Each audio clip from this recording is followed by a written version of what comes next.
আচ্ছা আপনাদের সময় গণভবনটা তো হচ্ছে স্যার গভর্নমেন্ট প্রপার্টি, তাই না স্যার? তো এইটা আপনারা শেখ হাসিনা ওইটাকে একবার নিজের নামে লিখে নেওয়ার চেষ্টা করছিলেন কেন? এটা দুটা বিল মতো ছিল ক্যাবিনেটে। হ্যাঁ স্যার, কেন স্যার? এটা একটা হলো সিকিউরিটি বিল আর একটা হচ্ছে না, ওইটা পরে আসছে স্যার, আগে গণভবনটা নিজের নামে গণভবনটা। কি কারণে স্যার?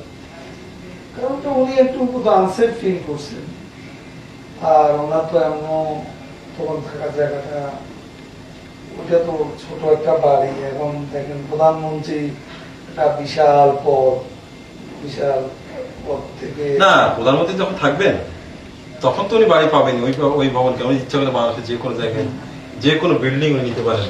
এখন ওই বাড়িটাতে ছিল 5 বছর, হয়তো একটা মোহ চেয়ে গেছে। তা ওই নীতি তারপরে কি আপনারা কি কনফিডেন্ট ছিলেন যে আপনারাই পাওয়ারে আসবেন আবার?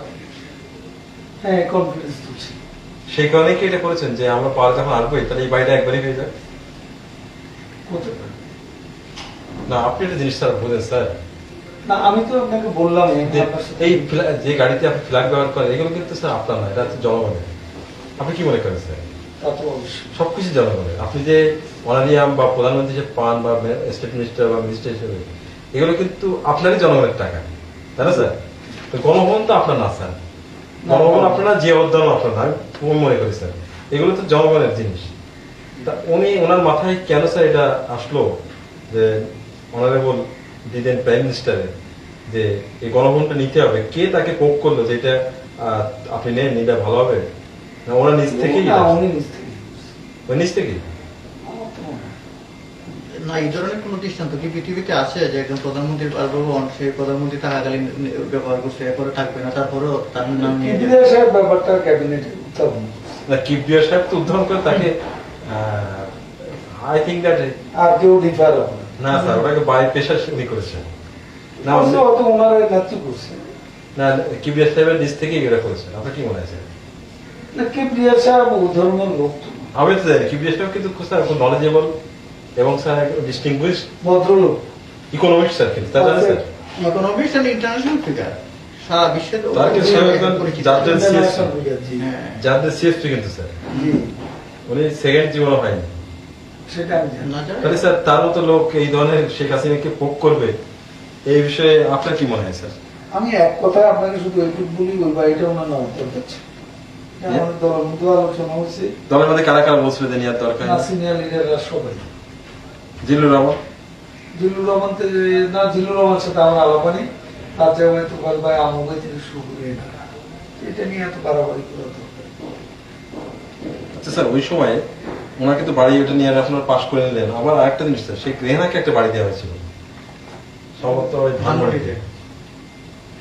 হ্যাঁ, ওই বন্ধ শেখ রেহানাকে বাড়ি দেওয়ার কি দরকার ছিল বলা? শেখ রেহানা তো লন্ডনে সেটেল। ঢাকায় নাই বলে প্রথমে রাখা। না স্যার, ঢাকায় নেই বলে ঢাকায় থাকতে হবে। এখন আপনার স্যার বাড়ি মনে করে স্যার গোপালগঞ্জে সাপোজ বাড়ি নিতে হলে গোপালগঞ্জে একটা সরকারি বাড়ি দিতে হবে।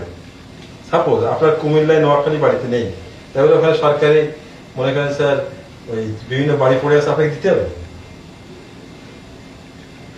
এইটা নিয়ে কোনো রিপার্কেশন বা রিয়াকশন আপনার পার্টির মধ্যে কি ছিল? দ্বিতীয় হলেও আমি নেবো কেন? না, ওই সময় কি ছিল স্যার আপনাদের পার্টির মধ্যে যে কি এগুলো করছে এগুলো? আমি তো বললাম আপনাকে একটু। কোন না, এটা তো শেখ হাসিনার ব্যাপারে বললেন স্যার। না, হাসিনা হলে রেহানা হবে না কেন? সব তো একই। ও, স্যার।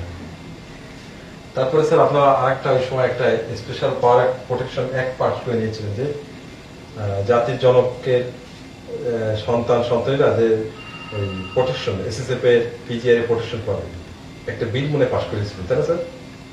জি, কেন স্যার এটা কার মাথা থেকে আসলো? এটা এই ব্যাপারটা বোধহয় সামারটা আমাদের ডক্টর সামারটা আর এরা একটু ইয়ে। না নাসির সাহেব? জি, নাসির সাহেবের ভূমিকা ছিল নাকি এখানে? নাসির সাহেব না, নাসিম নাসিম সাহেব বলছি। ছিল স্যার। তো ওনারা আপনি ইন্টারেস্টেড কেন? ওই খুশি করে। এটার বিষয়ে আপনাদের পার্টিতে কোনো ক্রিটিসাইজ হয়নি? প্রচুর কর্মী লেভেল আলোচনা। যেটা ঠিক করছে না?